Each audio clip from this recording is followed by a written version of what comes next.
Good morning student. Welcome to online EVS class. We read chapter 3 parts of plant. In this chapter today we read seed germination. What is seed germination?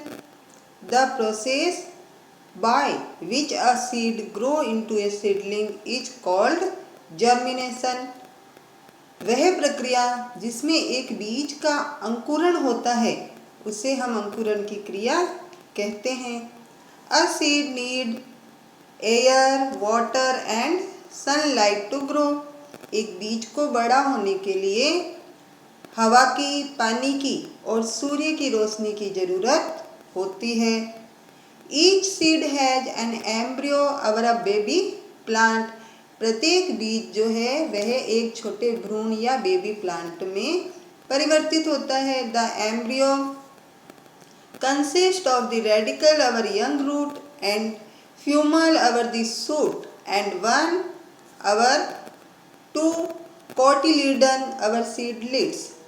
Embryo अर्थात भ्रूण, भ्रूण मिलकर root का निर्माण करते हैं और फ्यूमुल मिलकर सूट अर्थात तने का निर्माण करते हैं। When we soak a bean seed, जब हम एक भीगे हुए सोयाबीन के बीज को in the presence of air warmth and put in the soil, जब हम इसे हवा, तापमान, उचित दशा में जमीन में डालते हैं, इट स्टार्टेड टू जर्मिनेट, तो इसका अंकुरण होना शुरू हो जाता है। The radical grow downward. Radical अर्थात जड़ का जो भाग होता है वो जमीन के नीचे की तरफ बढ़ना शुरू हो जाता है। फ्रॉम द रूट सिस्टम, जो रूट सिस्टम का निर्माण करता है।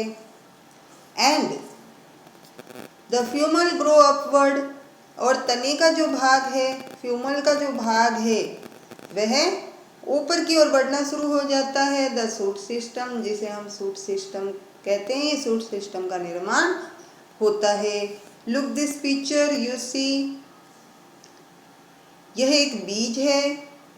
इस बीज में से अंकुरण हुआ। अंकुरण होने के बाद जब हम इसे मिट्टी में लगाते हैं इस बीज को, तो ये देखिए ये मिट्टी के अंदर कुछ इस परिस्थिति में होता है। इसमें से ये छोटी छोटी धागे नुमा रचनाएं निकली हुई है जो कि जड़ का निर्माण करती है। और ये ऊपर हरे रंग का इसका फ्यूमल वाला भाग है। यही फ्यूमल भाग ऊपर कोटिलीडन यानी अनेक बीज पत्रों में परिवर्तित हो जाता है। ये जो पत्ती नुमा संरचनाएं हैं इसे हम बीज पत्र कहते हैं। ये जो जमीन से ऊपर हरे कलर की संरचना है इसे हम इसका तना कहते हैं। और नीचे ये धागेनुमा जो संरचना है जो जमीन के नीचे की तरफ रहती है और नीचे की तरफ बढ़ती जाती है, इसे हम सूट, रूट सिस्टम अर्थात जड़ कहते हैं। तो देखिए बच्चों, आप देखिए जमीन में जड़ जो है वो जमीन में नीचे की तरफ बढ़ती जाती है और जड़ तंत्र का निर्माण करती है, रूट सिस्टम का निर्माण करती है। और बीज पत्र से पत्तियां जो है वो खुलती जाती है और फ्यूमल जो है वो धीरे धीरे बड़ा होता जाता है और इस प्रकार एक बीज से पौधे का निर्माण हो जाता है। तो बच्चों, आपको अंकुरण की प्रक्रिया का यही चित्र अपनी कॉपी में बनाना है।